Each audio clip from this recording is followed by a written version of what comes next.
Hello and welcome to the Bakerstvshow. On this show, we promote baking brands all over the world, whilst we keep you informed with diverse topics in the baking industry. My name is Aponwo Imitakifi. Welcome to the show.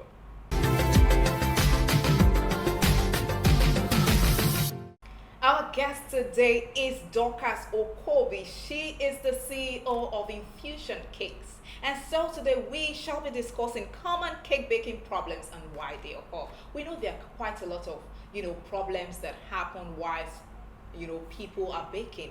And those are the problems that we want to find out today. Good to have you here, Dorcas. Thank you. Okay, I like what you're wearing. Thank you. Is this your uniform? Chef uniform. Oh, Yes. interesting. So beautiful. Thank you. Okay, so today we are discussing common cake baking problems and why they occur. Um, Quite a lot of times we see that bakers make several mistakes. Even those who have been in the baking industry for quite a long time, they make mistakes, and you see them fidgeting, you see them sweating, you see them thinking of different. Why do these mistakes happen? Okay. So, first of all, it's natural for mistakes to happen. Okay. No matter how long, in any industry, no matter how long you've been in the industry or how well you know your onions, little missteps, little things you overlook or you didn't even know you did could lead to a mistake. So I do have one of such issues where I was transporting a wedding cake, and excellent condition, perfect. And the moment we got to the venue, we just needed to back up the car, and that was it. Collapsed. And that is something that has been properly doweled and all the precautions taken. So it could be an act of God, you understand. In law, we call it force majeure, where something you didn't plan for, you didn't see coming, happens. So there are other little mistakes that happens to what do you call them? I don't want to use the word novice, but early bakers. Okay. So like maybe you make a mistake and you don't label your ingredients properly, and you put salt and sugar together, and you use salt instead of sugar. Those kind of mistakes happen too. So yeah, it's not totally, it's avoidable, but there's some that you just Not happens. avoid. Yeah. So what do you do in cases like that? When you're under pressure, you have to deliver a cake, and then the cake is in serious mess at that point. You have to fix it. What do you do? Over the years, I've learned one thing: take a deep breath. Okay. So it's once you take a deep breath, you look at whatever the situation is, and you have to be fast and think on your feet. What next? What do I do? In a situation where you don't know what to do, that is why it's good to make friends in the industry. So someone like me would reach out to one of my baking friends, and send a picture WhatsApp. Okay, this is what happened. This is what I think I should do, but I'm not really sure. Help me clarify. And the person will be like, okay. Then you're like exchanging ideas to fix a problem. And as long as you're not panicking at that moment, you have a clearer head to deal with the situation. Whether it's the problem occurred while baking and you just have less than how many minutes to bake or to send out the order, you can either, sometimes what we do in the bakery is that we bake more than required quantity. So we Okay. have extra. But in a situation where someone doesn't have that luxury, you can always look for a colleague. Okay. You understand? Because I've had people call me and be like, "Oh, do you have an extra cake? I need this cake. I need that." Okay. I'm like, "Oh, no problem. Here it is." You understand? So you have to not panic, so that you can think with a clear head, and if you need help, reach out.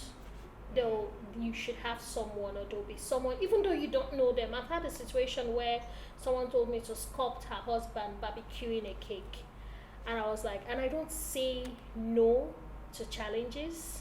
So if it's something I've not done before, that it excites me when it's something new I've not tried before, and I just quickly reach out. So I've not spoken to this person before. Okay, but I know this person is good in this area. Hi, what's up? My name is Dorcas Infusion Cake. Hi. Okay, I need your help fast. This, that. And if the person is willing, and which most of the bakers I know are, they'll be willing to help you. Oh, interesting. So I've heard some bakers say that there are bad days, bad days when you want to bake and then it's not going your way. Is that really true? Okay, personally, I specialize in cake design, so I'll talk more about my area. Okay. You understand? So there are bad days in every profession. You understand? So you want the cake to look like this, and it keeps going this way, and you're like, ugh. But you know one thing I've learned, and I tell my students, I said, art, you understand, art can come in whatever form. So you can't necessarily, I don't really take it as a bad day. If I want a design to come out this way and it's coming out another way, most times that design that is coming out another way turns out to be one of the best sellers. So there's no mistake in art. There's no mistake in cake design. You understand? You can't get it perfect. Even creation isn't that perfect. You look at your flowers, you see something is off. You understand? So once you realize that and collect yourself together, it should flow well. So, sometimes there's a bit of, should I call it a misunderstanding or a loggerhead between staff members, or maybe between the owner of the business and their staff. So on days like that, how do you tone down such to not allow it to affect your business? Okay, there's one rule in the bakery: you cannot shout, you cannot raise your voice, you cannot disrespect your colleagues. You do that, there's a fine, and it's a hefty fine.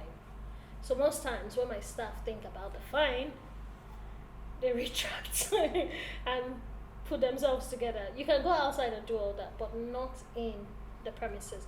Yeah, we've had situations where this one is quarreling with this one, they won't want to work together.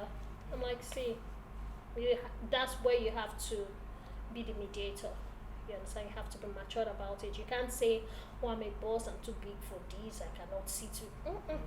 It's your business. First and foremost, you're there to work, you're there to make money. You understand? So that environment must be conducive for yourself and for your staff. It must be a place of happiness, because that is when their creativity flows. So if you need to mediate, you do that. So I will go, oh, what happened? You'll tell me, oh, what? Then I'm okay. Try and reconcile and kind of make it end as a joke. You understand? Yabbing them. Most times they go back laughing. Or sometimes I'll tell you, you have to do the test. You must hold hands. You must tie apron together. You won't leave until you understand. Yes. Then you see them reluctantly. If it's guys, you will shake. Oh, you will shake. You will do bros. What's up? You will say, oh, madam. You must do it. You understand? Just to diffuse and let them know that whatever it is, it can be resolved. You don't have to be at loggerhead. You understand? Instead, you sit down as matured adults and talk about it, and if you feel it's something you cannot resolve, bring it to me. My door is always open. You understand? Now, when it comes to the boss and the staff, two things. Am I getting the what will I call it? The skill and benefit I need from you to tolerate this headache? You understand? If you're not giving me the energy I want and not getting what I want to make money, then I will respectfully tell you, okay, I don't think it can go on. But in a situation where I need you, you need me, we need each other, we'll have to talk it out. You understand? We'll have to talk it out. We'll have to sit down, talk it out. I will listen. Sometimes I may not want to, but I'll have to try my best and listen to you and listen to what you have to do. We'll have to come to a compromise. Where it is beyond coming to a compromise on our agreements, then count our losses. Because stuff like that can affect Obviously. productivity, right? Exactly. Okay, so before we take a short break, I'd like to ask you, we have both male and female bakers. What are those advantages that you think or that you know that female bakers get in the baking industry? Honestly, I don't think there's any advantage. Okay. To be honest with you, because if you're saying advantage, what do you really mean by advantage? We have the same kind of work time, same level of challenges. I don't want to call it stress. Okay. Good challenges because you're making money. In terms of marketing your product, social media or one-on-one marketing does not say, oh, because you're male or because you're female. It's your product that sells you. It's the taste, the finishing, the whole 9 yards that sell you. So female bakers, personally, to my own understanding, I don't think we have any advantage over the male bakers.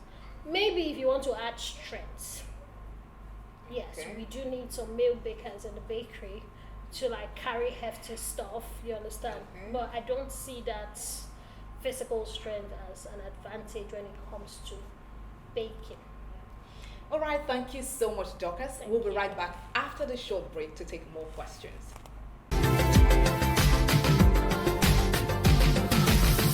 Welcome back. I am still right here and I still have my amazing guest, Dorcas Okobi. And of course, we still have two more questions for her before we say goodbye. So, Dorcas, tell us, what is infusion cakes all about? Infusion cakes is passion. Mm. Infusion cakes is luxury. Infusion cake is taste. That's our motto. Now, the name implies infusion cakes. The infusion of these three. So we infuse passion, Okay. we infuse luxury, we infuse taste into our product. So we bake cakes, which is our primary dish. So sliced cakes, truffle cakes, birthday cakes, wedding cakes, any kind of celebration cakes to dessert. From your cream caramel to your tiramisu to your cheesecake. So desserts. That's what we do, cakes and desserts. So we try and play around with flavors. Although we do know that some clients are very not so open to new So, flavors, but okay. we try and educate our clients and try and expose them to other flavors than the regular ones that they are used to, because that's the brand name. That is, we try and infuse new things that can excite your taste buds. Not just you seeing a pretty cake, not just you seeing a nice cake, but something that can really excite you. Like, oh, I do know this, like passion fruit and mango and coconuts. You understand, like feelings and whatever excite you. You understand? Still give you that luxurious feel special. You feel like, this is really, you understand, and you should be able to see, taste, feel the passion that was put into creating any of our products. So that is infusion cakes for you. Okay, so if we want to reach you or want to make some orders, or we just want to say hi, how do we do this and how do we do that? Where can we reach you? What social media pages?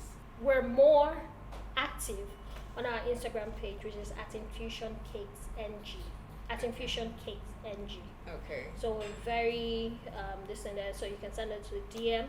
Now, apart from sending us a DM, sometimes it goes to like some funny places and we might not see. The fastest way to reach us is on our WhatsApp number, which is 081 555, that's 355 17000. So 081 555 17,000. Okay, Really perfect. easy to get. Very easy. All right, thank you so much, Dorcas, for coming on the show. Thank you. You're welcome. All right, we have come to the end of today's episode of the Bakerstvshow.